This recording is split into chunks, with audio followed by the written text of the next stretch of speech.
상실, 사랑, 그리고 숨어있는 삶의 질서에 관한 이야기.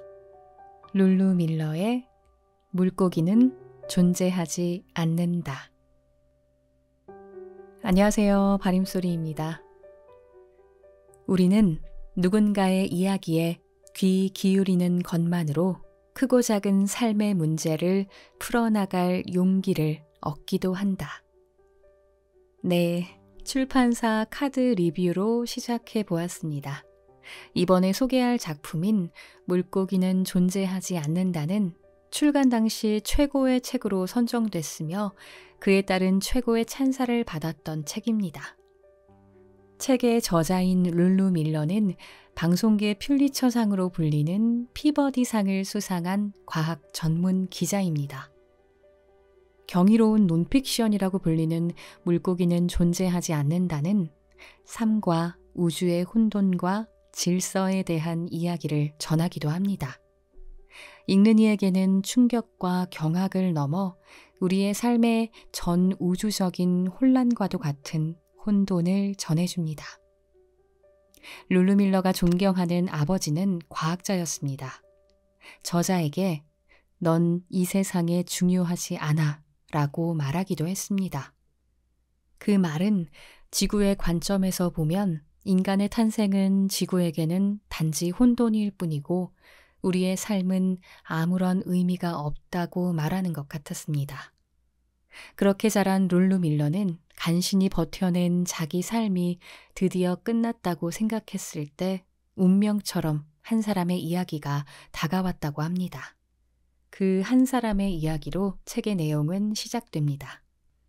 이 책은 프롤로그로 그 여정을 시작하여 13장의 타이틀과 사파가 있는 과학 분야의 책입니다. 누군가의 기록을 보는 듯 일기장을 보는 듯한 초반을 지나면 추리와 미스터리가 속도 높여 수없이 많은 사실과 함께 독자의 곁으로 스며듭니다.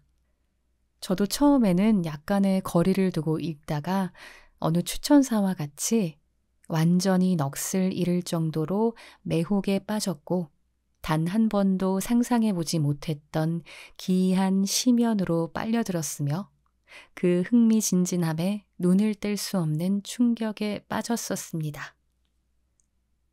네, 그럼 물고기는 존재하지 않는다. 본문 일부 낭독해 드리도록 하겠습니다.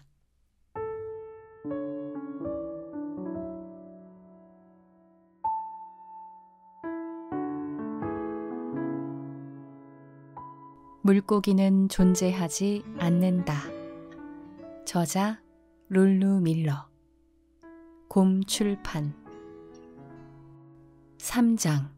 신이 없는 막간극. 때는 초여름의 이른 아침. 우리 가족은 휴가차 매사추세츠주 웰플리트에 와 있었다. 페키니스 섬과는 겨우 80km를 사이에 두고 까마귀들이 왕래하는 곳이었다. 나는 데크에 나가 아버지와 나란히 서서 투박한 검은색 쌍안경을 주거니 받거니 하며 우리 앞에 펼쳐진 노란색과 초록색이 어우러진 습지를 바라보고 있었다. 우리는 저 멀리 보이는 하얀 점을 더 자세히 보려고 애썼다. 아버지는 키가 크고 콧수염을 길렀으며 당시에는 머리카락도 새까맣고 숱도 많았다. 밑단을 잘라 만든 청 반바지를 입고 위에는 아무것도 걸치지 않은 채 거의 항상 실 보풀하기가 묻어있는 털이 복슬복슬한 친근한 배를 내밀고 있었다. 나머지 가족, 엄마와 두 언니, 고양이는 아직 잠들어 있었다. 아무리 해도 렌즈에 초점이 잘 맞지 않아 쌍안경을 다시 아버지에게 넘긴 참이었다. 나는 그 하얀 점이 백조인지 부표인지 아니면 더 흥미로운 무엇인지 궁금해하며 계속 응시하다가 이유가 뭔진 기억나지 않지만 갑자기 아버지에게 이렇게 물었다. 인생의 의미가 뭐예요? 어쩌면 그 습지의 광활함 때문이었는지도 모르겠다.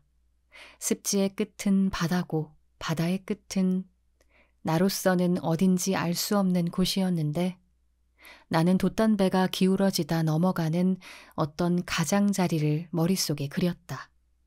그 생각을 하니 갑자기 우리 모두 여기서 뭘 하고 있는 걸까 하는 궁금증이 생겼다. 아버지는 쌍안경 뒤에서 한쪽 눈썹을 치켜올리고는 잠시 아무 말도 하지 않았다. 그러다 씩 웃는 얼굴로 내게 돌아서면서 이렇게 단언했다. 의미는 없어. 마치 내가 살아오는 내내 그 질문을 할 순간만을 열렬히 기다려왔다는 듯 아버지는 내게 인생에는 아무 의미도 없다고 통보했다. 의미는 없어. 신도 없어. 어떤 식으로든 너를 지켜보거나 보살펴주는 신적인 존재는 없어. 내세도 운명도 어떤 계획도 없어. 그리고 그런 게 있다고 말하는 사람은 그 누구도 믿지 마라. 그런 것들은 모두 사람들이 이 모든 게 아무 의미도 없고 자신도 의미가 없다는 무시무시한 감정에 맞서 자신을 달래기 위해 상상해낸 것일 뿐이니까. 진실은 이 모든 것도 너도 아무런 의미가 없다는 것이란다. 그런 다음 아버지는 내 머리를 톡톡 토닥여 주었다. 그때 내 얼굴이 어떻게 보였는지 나로선 알 수 없다. 잿빛이었을까? 그건 마치 이 세상을 덮고 있던 깃털을 넣어 만든 커다란 이불을 빼앗긴 느낌이었다. 혼돈만이 우리의 유일한 지배자라고 아버지는 내게 알려주었다. 혼돈이라는 막무가내인 힘의 거대한 소용돌이.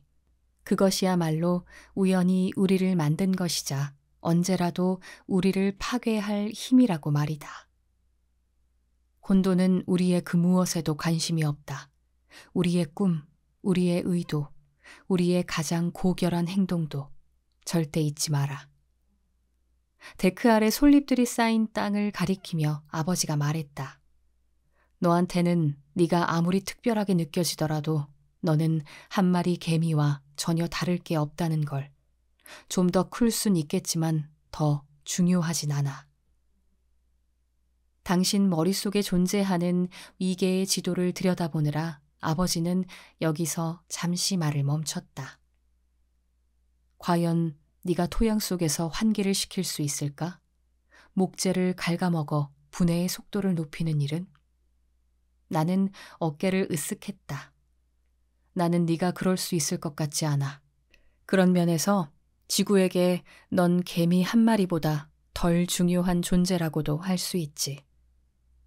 그런 다음 아버지는 요점을 더 분명히 표현하기 위해 두 팔을 활짝 벌렸다.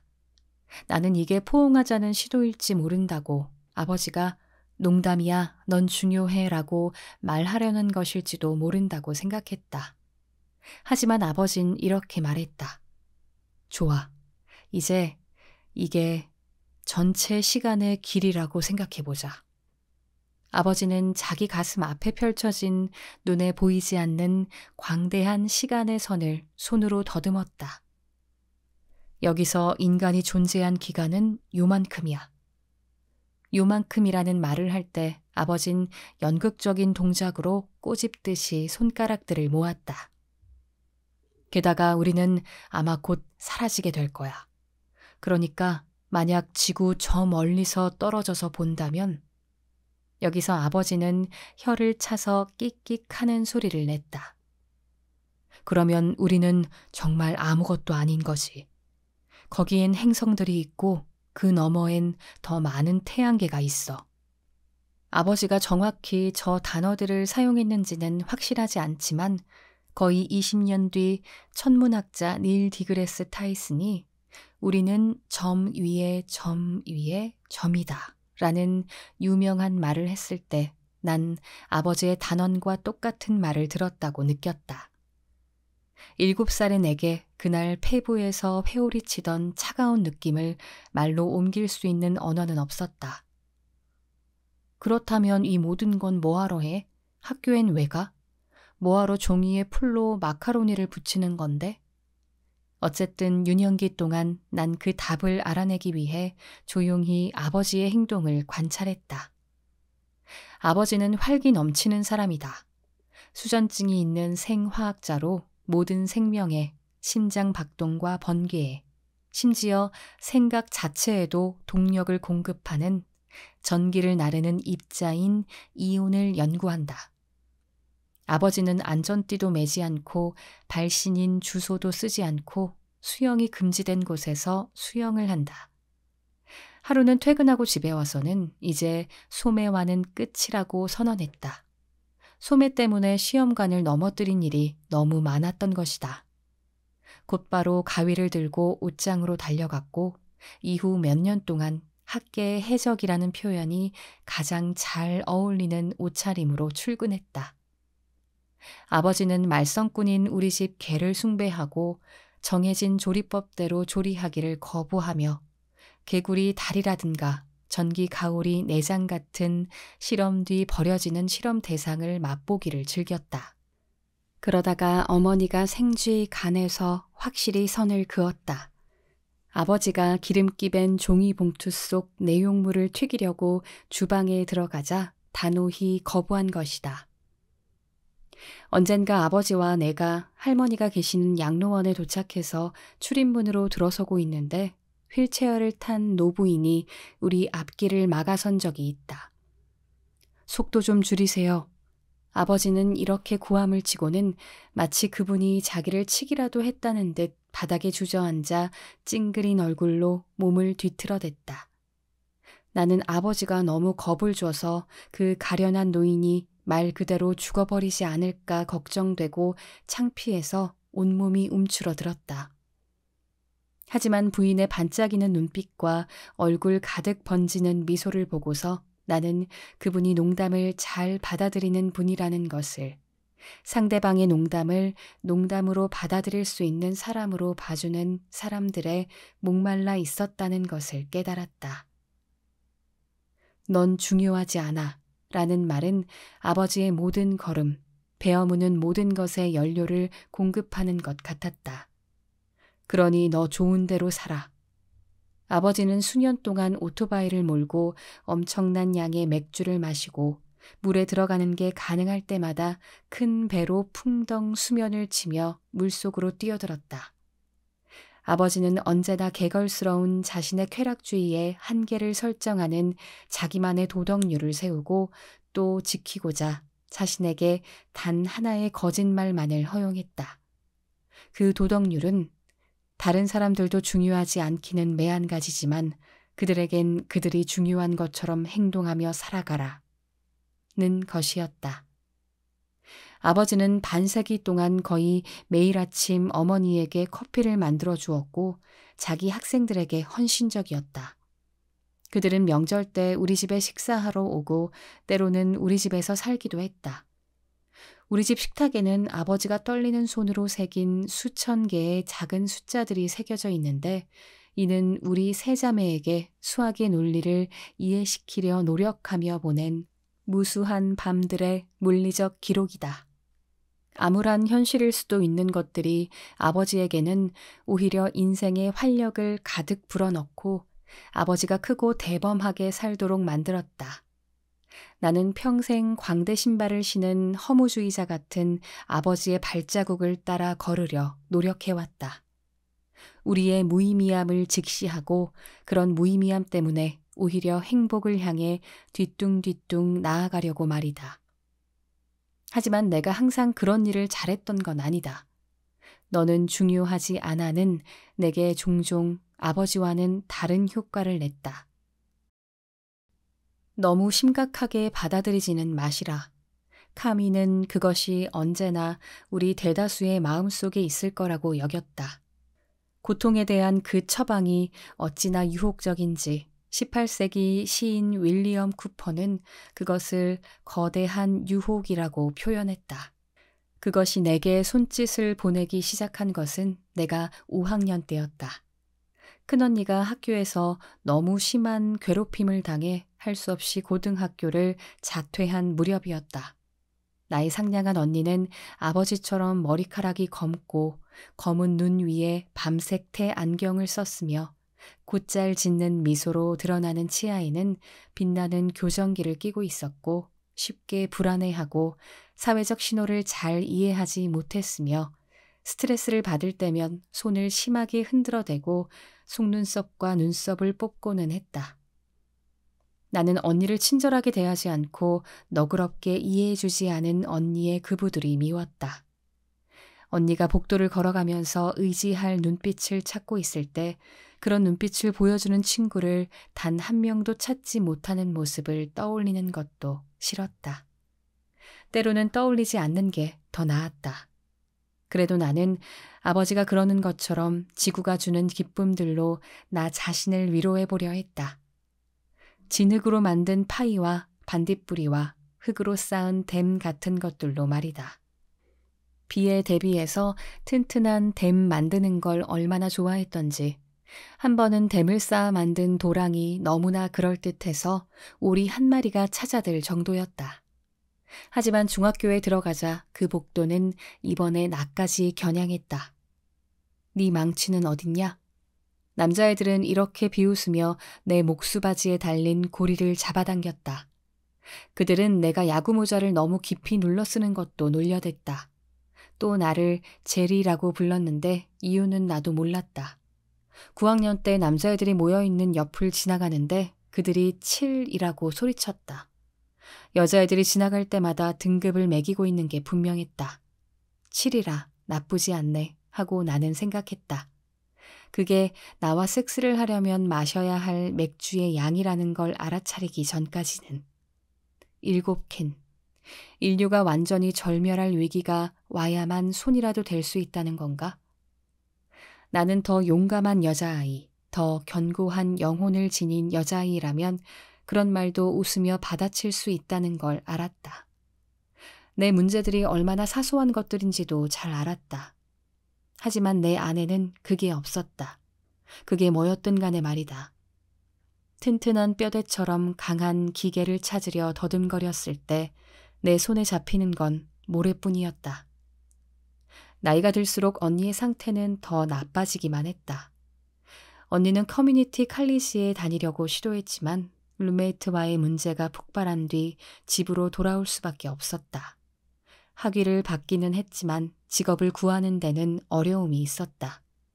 현금 출납기를 다루기에는 너무 허둥댔고 도서관에서 일하기에는 너무 수다스러웠다. 밤에 집에 오면 엄마의 걱정과 아버지의 실망을 대면했고 자기 방문 뒤에서 울부짖는 소리를 냈다. 나는 언니가 어떤 자연의 요소로 외로움과 눈물의 토네이도로 변하는 모습을 상상했고 눈썹과 속눈썹을 뽑아낸 얼굴로 나타난 언니를 보면 겁이 났다. 낯설어 보여서가 아니라 그만큼 강력한 슬픔이 내 안에도 도사리고 있다는 걸 알았기 때문이다. 나는 내 살갗을 조금씩 베이는 것으로 그 슬픔을 쏟아내는 편이 더 나았고 그게 다였다. 아버지는 우리 둘 모두에게 지친 것 같았다. 우리가 왜 기운을 내지 않고 정신을 차리지 못하고 이 지구라는 바위덩이에서 보내는 시간이 다 가기 전에 인생의 좋은 점들을 알아차리고 즐기지 않는지 답답해했다. 아버지의 실험실 책상 위에 걸린 다윈의 인용구는 생명에 대한 이런 시각에는 어떤 장엄함이 깃들어 있다 라며 꾸짖었다. 획을 둥글게 굴린 갈색 캘리그라피로 쓴 이 글은 니스를 바른 나무 액자에 담겨 있었다. 종의 기원 마지막 문장에서 가져온 글귀다.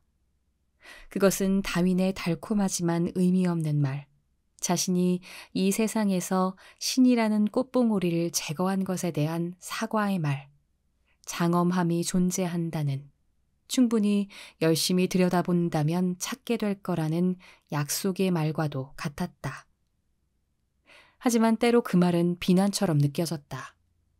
네가 그 장엄함을 보지 못한다면 부끄러운 줄 알아야 한다는 말처럼. 아버지는 기분이 안 좋을 때나 너무 힘든 하루를 보냈을 때 맥주를 너무 많이 마셨을 때면 우리의 문제를 봐줄 만큼 봐줬다는 걸 알리기 위해 쿵쾅거리며 계단을 올라왔고 문을 쾅 닫거나 우리를 붙잡고 마구 흔듦으로써 자신의 가장 중요한 규칙을 깼다. 그 규칙은 타인은 중요하다였다. 한 번은 언니의 등을 너무 세게 때려서 언니의 피부에 분홍색 자국을 남겼다. 어머니는 그렇게 긴장이 최고조에 달하면 울음을 터뜨렸다. 한때 우리 모두의 기둥 역할을 하던 작은 언니는 내가 10학년이 되었을 때 말리의 사막으로 유학을 떠나 우리의 일에서 빠져나갔는데 그 마음도 충분히 이해가 됐다. 그 어디에도 갈 만한 곳이 없는 것 같다고 생각하던 기억이 난다.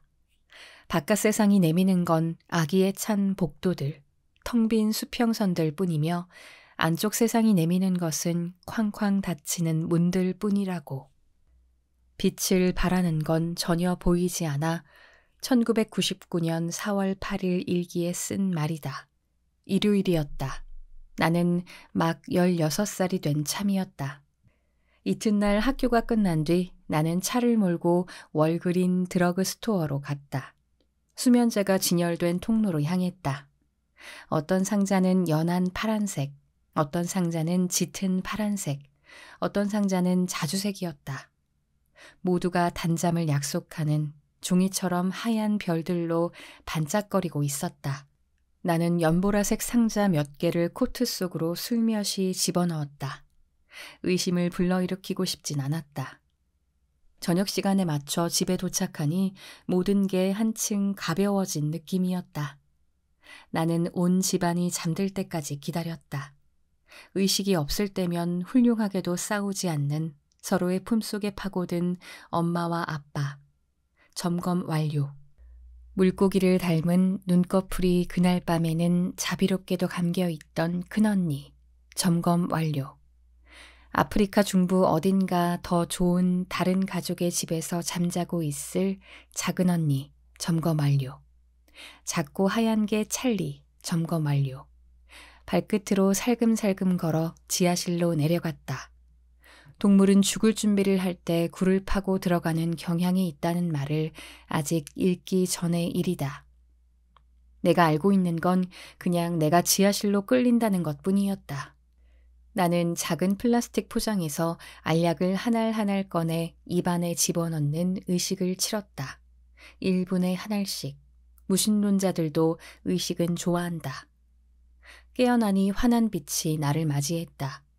내 시야에 있는 간호사 1명, 근심에 휩싸여 병원 의자에 앉아있는 엄마, 내 엉덩이 밑에 깔린 종이 시트, 격자 모양으로 박혀있는 스티로폼 천장 타일이 주는 굴욕감. 나는 그 타일들이 솔틴 크래커를 닮았다고 생각했다. 아니야, 스톤드 휘트 신즈를 더 닮았어. 아니야, 솔틴이야. 수면제를 먹은 지 이틀째 된 날이었다. 정신과 의사가 내게 항우울제 팍시를 처방했지만 나는 자존심 때문에 그걸 먹을 수 없었다. 나는 너무 위험하다고 판단되어 수학여행에 가는 것이 허락되지 않았다. 내가 한 짓에 대한 소문이 뱀처럼 냄새도 없이 학교 복도들을 통해 퍼져나갔다. 나는 핑크색 립글로스를 샀고 특별히 더 열심히 미소 지었으며 다음엔 꼭 제대로 해내리라 다짐했다. 나는 어떤 물건에 대한 환상을 품기 시작했다. 알약보다 그 일을 더 잘 해낼 반짝이는 금속성의 물건. 고등학교 졸업을 앞둔 무렵에는 그 외에 다른 걸 생각하기가 어려울 정도로 그 유혹을 강하게 느끼는 날도 있었다. 그러다 대학에 들어갔을 때 나는 무언가 빛을 발하는 듯 보이는 것을 발견했다. 어느 날 복도에서 어깨가 넓고 엉뚱하고 괴짜 같은 곱슬머리 남자가 내 옆을 지나갔다. 그 남자한테서는 계피 냄새가 났다. 테디베어 같은 갈색 눈을 지닌 그는 대학의 즉흥극 극단에서 연기를 했다. 그중 제일 괜찮은 배우였고 동작이 컸고 다정하고 엉뚱한 농담을 할 줄 알았으며 이 차갑고 가혹한 세상에 웃음의 잔물결을 일으킬 수 있는 사람이었다. 나는 객석에 앉아 경탄하고는 했다. 그는 현실에 존재할 수 없는 사람 같았다. 몇 년이 걸렸다. 그 시간 동안 공통의 친구들을 통해 그와 천천히 친구가 되고 늦은 밤에 하는 그의 프리스타일 랩 라디오쇼에 전화를 걸어 용기를 내 어설프게 즉흥으로 라임을 맞춰보는 시도도 했다. 심지어는 그 즉흥극 극단에도 들어갔다. 그리고 마침내 어느 밤 그에게 내 마음을 전했다. 나는 그 옛날 복도의 남자아이들이 내 머릿속에 주입한 바대로 그가 움찔하며 나를 피할 거라 예상했지만 그는 내게 입을 맞췄다. 대학을 졸업한 뒤 우리는 브루클린에 있는 침실 하나와 빨간 포마이카 테이블과 멋진 현관 계단이 있는 작은 아파트로 이사해 함께 살기 시작했다. 나는 용케도 과학과 경이만을 다루는 라디오 프로그램 제작을 돕는 일자리를 얻었다. 그는 코미디, 스탠드업 코미디, 즉흥 코미디, 코미디 각본 쓰기를 계속했고 생계를 유지하기 위해 택시 운전사로도 일했다. 우리는 밤이 늦도록 자지 않고 현관 계단에서 맥주를 홀짝거리며 낮에 있었던 일들을 이야기하고 어색한 순간들과 실수들을 농담 소재로 삼았다. 내게는 절대 존재하지 않으리라 생각했던 것, 바로 안식처를 찾은 느낌이었다. 그 안식처에서는 계피 냄새가 났고 어설픈 언어 유희와 서투른 라임으로 만들어진 안식처의 벽은 점점 더 높이 쌓여 올라가 세상의 냉기를 막아주었다. 내 머리에는 미래에 대한 비전들이 가득 들어찼다. 우리가 쓸 텔레비전 방송 프로그램, 우리가 지을 나무 위의 집, 마당에서 우리의 아이들과 술래잡기를 할 때 발가락 사이를 비집고 들어올 잔디의 느낌 등 7년째 접어들어 내가 그 모든 걸 무너뜨리기 전까지는 서서히 그 거대한 유혹이 다시 나의 뇌에 나타나기 시작했다. 충신이 가장 영예로운 선물, 해방이라는 선물을 제안하며 손짓을 보내왔다. 그러나 내 안의 깊은 어딘가에서 결국 거기에 있었던 굳센 정신력이었을까? 아니면 망상에 빠진 뇌의 한 귀퉁이인가? 나는 다른 계획을 생각해냈다. 만약 내가 충분히 열심히, 충분히 오래 뉘우친다면 그 곱슬머리 남자도 마침내 내가 얼마나 미안해하는지를 알아주고 날 다시 받아줄지도 모른다고. 그래서 나는 나의 무기, 그러니까 펜 한 자루를 집어들었다. 나는 그에게 편지를 쓰고 또 쓰고 기다리고 기대했다. 우리 사이에 통하던 시시한 농담도 때때로 던졌다. 2012년의 첫날에는 행복한 2012년이라는 이메일을 보냈다. 반응이 없었다.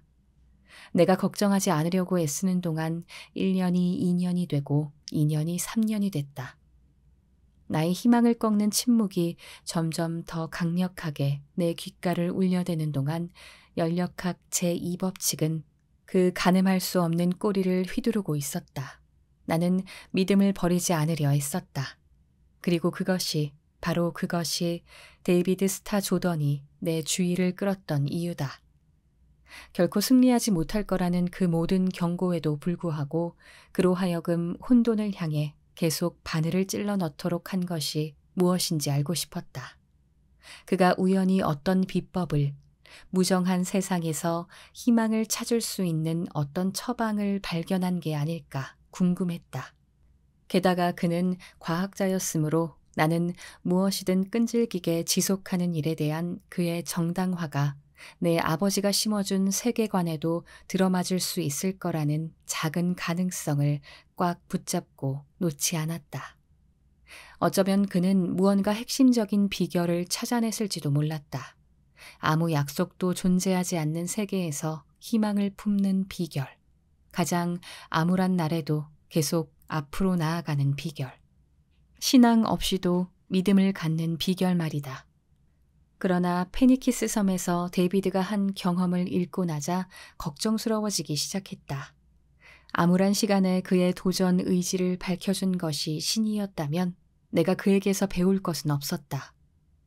내가 실마리를 발견한 것은 그가 다윈을 만났을 때다. 페니키스 섬을 떠난 뒤 데이비드는 위스콘신주 애플턴에 있는 작은 인문계 고등학교에 과학교사로 취직했다. 데비드의 유년기에는 그저 속삭임에 지나지 않던 다윈의 사상은 이제 진지한 과학자라면 누구나 달려들어 해결을 봐야만 하는 강풍이 되어 있었다. 종의 기원에는 지구상의 모든 생명이 한 가지 시원 형태에서 진화해 왔다든지 인간은 여전히 진화하는 중이며 심지어 언젠가는 멸종할 수도 있다든지 하는 온갖 종류의 이단적인 내용들로 가득했다. 그러나 분류학자로서 가장 받아들이기 어려웠던 것은 아마도 종들이 그 본성상 변경할 수 없이 확고한 범주가 아니라는 생각이었을 것이다. 다윈은 전통적으로 하나의 종으로 여겨온 생물들에게서 너무 많은 다양성을 목격했고 그 결과 종들 사이에는 넘을 수 없는 확실한 경계선이 존재한다는 생각이 서서히 지워졌다. 그는 심지어 그중 가장 성스러운 경계선, 그러니까 다른 종끼리는 번신 능력이 있는 자손을 만들 수 없다는 가정도 헛소리라는 것을 알아냈다. 다윈은 이렇게 썼다. 이종교배한 종들은 무조건 생식 능력이 없다고도, 불임성은 창조주가 부여한 특별한 자질이자 창조의 신호라고도 주장할 수 없다. 이윽고 다윈은 종이, 그리고 사실상 분류학자들이 본질적으로 불변의 것이라 믿었던 그 모든 복잡한 분류 단계가 인간의 발명품일 뿐이라고 선언하기에 이르렀다. 끊임없이 진행되는 진화의 흐름주의에 인간이 우리 편리하자고 유용하지만 자의적인 선들을 그었다는 것이다. 그는 나투라 논 파싯 살툼, 자연은 비약하지 않는다 라고 썼다. 다윈에 따르면 자연에는 가장자리도 불변의 경계선도 없다. 만약 당신이 분류학자라면 이게 얼마나 심란한 생각일지 상상해보라. 당신이 손에 들고 있는 대상이 알고 보니 퍼즐 조각도 실마리도 아닌 무작위성의 산물이었다는 사실을 알게 된 것이다. 그것들은 신성한 텍스트의 페이지도, 성스러운 암호를 이루는 상징도, 신성한 사다리의 가름대도 아니었다. 움직이고 있는 혼돈의 모습을 담은 스냅 사진에 불과했다. 어떤 이들에게 그 생각은 너무나 괘씸한 것이었다. 그 생각은 지구를 너무 황량한 것으로 느껴지게 하고 자신들의 추구를 무의미한 것으로 만들었다. 루이 아가씨는 죽는 날까지 요지부동으로 다윈의 생각에 반대했다. 그는 그 주제에 관해 강연을 하며 여기저기 돌아다녔고 그때마다 인간이 원숭이로부터 진화했을 수도 있다는 것은 역겨운 생각이라고 말했다.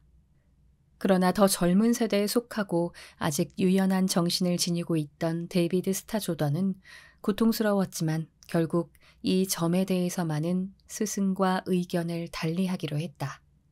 자연을 더 가까이 들여다볼수록 다윈이 관찰한 대로 종들 사이의 영역은 불확실한 회색 지대라는 사실을 부인하기 힘들었고 내키지 않았지만 그 자신도 회색 지대를 알아보기 시작했기 때문이다.